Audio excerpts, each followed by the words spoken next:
तारीख 20 फरवरी, वक्त सुबह के 4:30 बजे, जगह लखनऊ का आशियाना इलाका।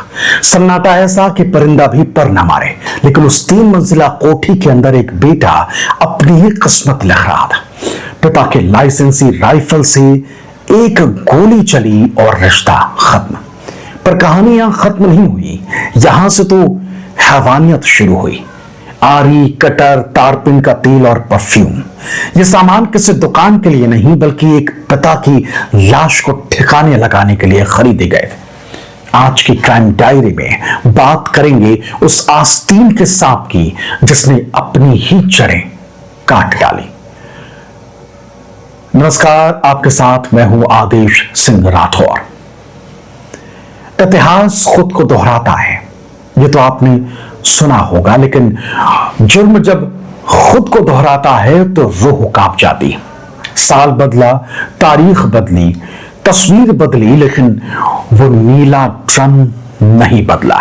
लखनऊ के आशियाना इलाके की उस सर्द सुबह ने एक ऐसा मंजर देखा जिसकी कल्पना शायद किसी जल्लाद ने भी नहीं की होगी। एक नीला ड्रम और उसके अंदर लाश।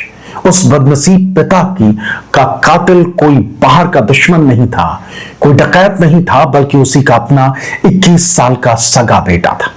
वो बेटा जिसे पिता डॉक्टर बनाना चाहते थे, लेकिन उसने खुद को कसाई बना लिया। आज की कहानी लखनऊ के उस आलिशान मकान की जहां एक बेटे ने अपने पिता के शरीर के टुकड़े टुकड़े कर दिए। क्यों? सिर्फ इसलिए कि उसे पढ़ाई पसंद नहीं थी। यह कहानी के पीछे कोई और गहरा राज है। चलिए तफ्तीश शुरू करते हैं। लखनऊ का पौश इलाका आशियाना, बाहर सन्नाटा था, लेकिन एक आलिशान 3 मंजिला मकान के अंदर मौत का खेल चल रहा था। इस घर में रहते थे नामचीन पैथोलॉजी लैब और शराब कारोबारी मानवेंद्र सिंह। उनके साथ था उनका 21 साल का बेटा अक्षत प्रताप और एक नाबालिग बेटी। सुबह के 4:30 बजे, जब दुनिया गहरी नींद में थी, अक्षत अपने पिता के कमरे में दाखिल होता है। हाथ में पिता की ही लाइसेंसी राइफल थी। एक जोरदार गोली चलने की आवाज और मानवेंद्र सिंह की कहानी हमेशा के लिए खत्म हो गई। लेकिन असली हैवानियत तो इसके बाद शुरू हुई। कत्ल करना तो सिर्फ शुरुआत थी, असली चुनौती थी उस लाश को ठिकाने लगाना। अक्षत लाश को घसीटते हुए 3री मंजिल से नीचे ग्राउंड फ्लोर पर लाया। सोचिए, एक नौजवान बेटा अपने पिता के मृत शरीर को सीढ़ियों से नीचे ला रहा, बिना किसी शिकन के। जी हां, साजिश, कटर, तारपीन और परफ्यूम की कहानी अब शुरू होती है। अब शुरू होता है वो हिस्सा जो कमजोर दिल वालों के लिए नहीं है। अक्षत ने एक कटर खरीदा। ग्राउंड फ्लोर के एक कमरे में उसने अपने पिता के शरीर के टुकड़े करने शुरू कर दिए। दोनों हाथ काटे, पैर काटे और उन हिस्सों को उसी नीले ड्रम में ठोस दिया। साजिश यहीं खत्म नहीं हुई। उसे डर था कि लाश सड़ेगी तो बदबू आएगी। इसके लिए वो बाजार से तारपिन का तेल लेकर आया ताकि मांस को गलाया जा सके। घर में खून और सड़ने की महक ना फैले, इसलिए उसने पूरे घर में तेज गंध वाले महंगे परफ्यूम को छिड़का, स्प्रे किया। उसने कुछ टुकड़े पैक किए और अपनी गाड़ी उठाकर घर से 21 किलोमीटर दूर जाकर फेंक आया। बाकी के टुकड़े उस नीले ड्रम में थे जिन्हें वो धीरे धीरे ठिकाने लगाने वाला था। और सबसे हैरान करने वाली बात, इस पूरे कत्ल के चश्मदीद गवाह उसकी अपनी नाबालिग बहन थी, जिसे उसने डराकर चुप करा दिया था। कहा, अगर मुंह खोला तो तेरा हाल भी यही होगा। सोचिए, उस मासूम के दिल में कितना बड़ा डर बैठ गया होगा। इतना सब करने के बाद अक्षत के चेहरे पर कोई डर नहीं था। वो सीधा आशियाना थाने पहुंचा और बड़े मासूम चेहरे के साथ रिपोर्ट लिखवाना शुरू किया। कहा, साहब, मेरे पिता कहीं गुम हो गए। पुलिस ने तलाश शुरू की।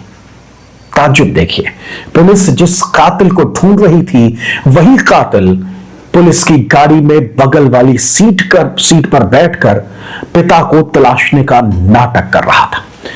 पड़ोसी आरबी सिंह भी हैरान थे कि अक्षत इतना शांत कैसे। लेकिन अपराधी चाहे कितना भी शातिर क्यों ना हो, एक गलती जरूर करता है। जैसे जैसे दिन बीतते गए, पड़ोसियों और रिश्तेदारों को शक होने लग गया। उन्होंने बड़े अधिकारियों पर दबाव बनाया। अक्षत को लगा कि अब पुलिस घर की तलाशी लेगी और वो पकड़ा जाएगा। घबराहट में उसने अपने पड़ोस के एक अंकल को अपना राज बता दिया। शायद उसे लगा कि वो उसे बचा लेंगे, लेकिन उस अंकल ने तुरंत इसकी जानकारी पुलिस को दे दी। अब यहां से खेल शुरू हो जाता है। खुलासा होता है कि आखिरकार किसने कत्ल किया और क्यों कत्ल किया। जब पुलिस उस आलीशान मकान के ग्राउंड फ्लोर पर पहुंची और वो नीला ड्रम खोला, तो मंजर देखकर अनुभवी पुलिस वालों की भी आंखें फटी की फटी रह गई। टुकड़ों में बिखरा एक पिता का वजूद। पूछताछ शुरू हुई। पहले अक्षत मुकरा, फिर उसने कहा पिता ने खुदकुशी की। लेकिन जब पुलिस ने कड़ाई की तो वो टूट गया। कत्ल की क्या वजह थी? क्या जायदाद? क्या कोई पुरानी दुश्मनी? नहीं, वजह थी महत्वाकांक्षा की टक्कर। मानवेंद्र सिंह चाहते थे कि उनका बेटा नीट क्लियर करे और एमबीबीएस डॉक्टर बने, लेकिन अक्षत का मन पढ़ाई में नहीं लगता था। वो चाहता था कि पिता उसे पैथोलॉजी लैब की जगह एक आलीशान लॉन या रेस्टोरेंट खुलवा कर दें। 20 फरवरी की सुबह इसी बात पर बहस हुई। पिता ने डांटा और बेटे ने सीधे राइफल उठा ली। बस एक पल का गुस्सा और एक जिंदगी खत्म। दूसरी जिंदगी सलाखों के पीछे पहुंच गई। सोचिए मानसिकता इस वक्त क्या हो रखी। आज अक्षत सलाखों के पीछे, बेटी सदमे में, और वो आलिशान मकान अब एक मर्डर हाउस बन चुका है। इस कहानी से हमें क्या मिलता है? क्या वाकई पढ़ाई का दबाव इतना ज्यादा हो सकता है कि कोई अपने ही बाप के टुकड़े कर दे, या फिर ये परवरिश और आज की पीढ़ी के धैर्य की कमी? लखनऊ का ये नीला ड्रम सालों तक याद रखा जाएगा, एक पिता की उम्मीदों और एक बेटे की हैवानियत के ताबूत के तौर पर। आपका इस घटना पर क्या सोचना है? कमेंट में जरूर बताइए। देखते रहिए, चैनल को सब्सक्राइब भी करिए।